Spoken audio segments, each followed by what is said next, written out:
Tradition respectée au SEC de réflexion des étudiants de la Dougnée ce dimanche 9 février 2025.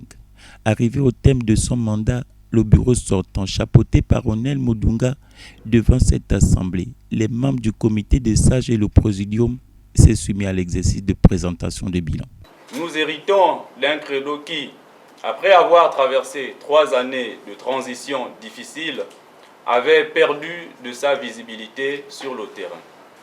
À notre prise de fonction, nous avons donc décidé de relever le défi avec détermination et courage, cherchant à rassurer l'ensemble, même de notre association, d'organisation de la mission scientifique.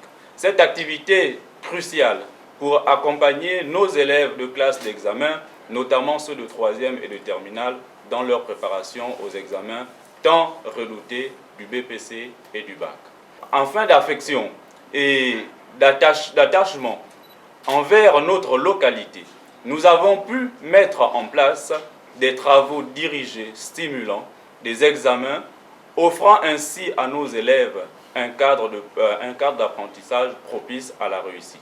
Parallèlement, nous avons également concrétisé d'autres initiatives essentielles, parmi lesquelles les cours de vacances, la kermesse et bien d'autres projets qui témoignent de notre créativité et de notre détermination à faire vivre notre association. Association à but non lucratif, le Credo constitue aujourd'hui une communauté dynamique mais surtout engagée. Les activités menées par le bureau sortant ont été jugées à la hauteur car les chiffres en parlent d'eux-mêmes. Pour assister nos cadets en classe d'examen, au cours de cette mission, nous avons enregistré 63 élèves, dont 28 au premier cycle et 35 au second cycle. Pour les classes de 3e, 23 candidats, 23 admis, soit un taux de réussite de 100%. Quant aux classes de terminale, 35 élèves, 32 admis et 3 ajournés, soit un taux de réussite de 91,4% et un taux d'échec de 8,57%.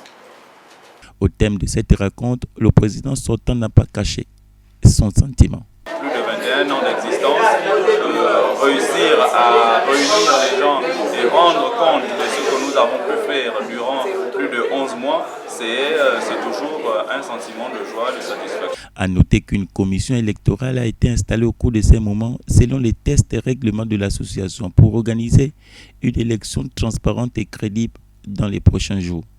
Et pour joindre l'utile à l'agréable, la rencontre du jour s'est achevée autour de ce repas, ceci pour renforcer et consolider les liens de solidarité, d'amitié et surtout fraternelle.